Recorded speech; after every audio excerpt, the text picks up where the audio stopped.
I'm already gonna cry. Crystal and I have to go, but I want to make a quick speech and talk about that man. And people are like, you open nightclubs? I'm like, yeah, I opened up nightclubs for 20 years, but I have a dad in the nightclub business. And he was my dad, he was my rock. And anytime I had a question for anything, about anything, he was the one that I would call.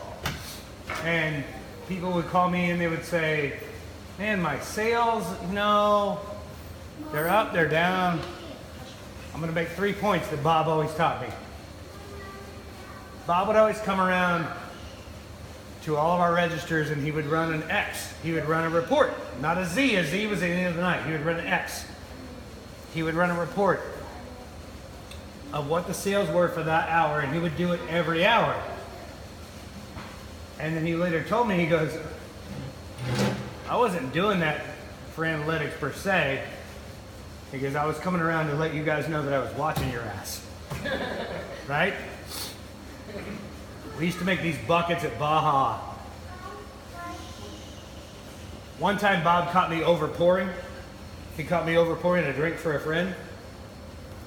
He made me wear a jigger around my neck. Around my neck for a weekend as a punishment. As a punishment, he made me do this, right?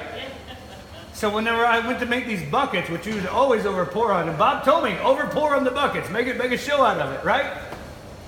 He made me wear a bucket, a jigger around my neck, so when my friends and my regulars would come to see me, I say, just go away for the whole weekend, I'm on timeout.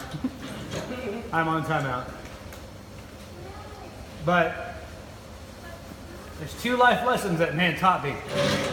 2 of them, and I'm in the middle of one of them right now. 2 life lessons was, he said, my name is Jay.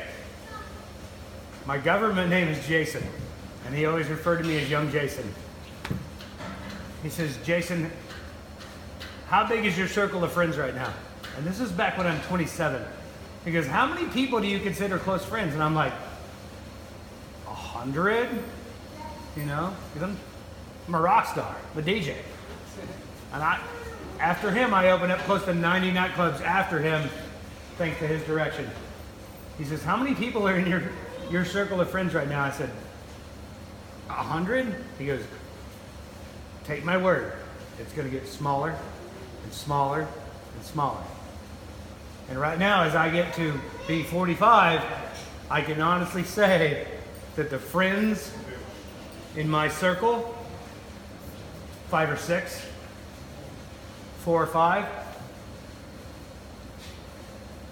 and I lost the most important one a couple of years ago when I lost him.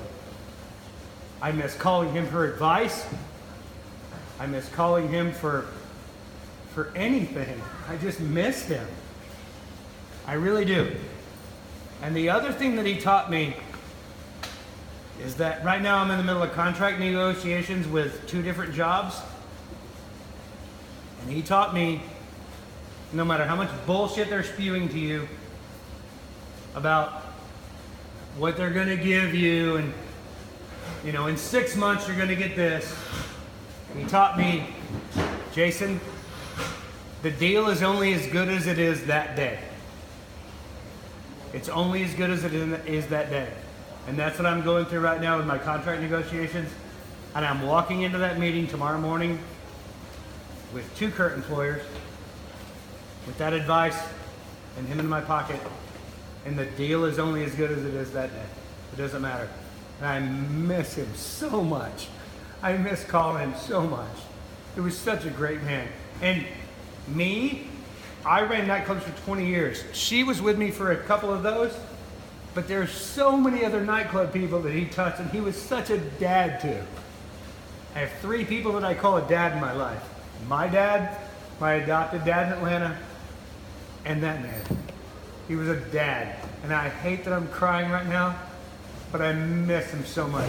And he was such, if he was a dad to Scott and Jessica, he was a dad to 100. I'm not kidding, if not more. And that's, I gotta go, but I just wanted to say that to all you guys, so thank you so much, okay?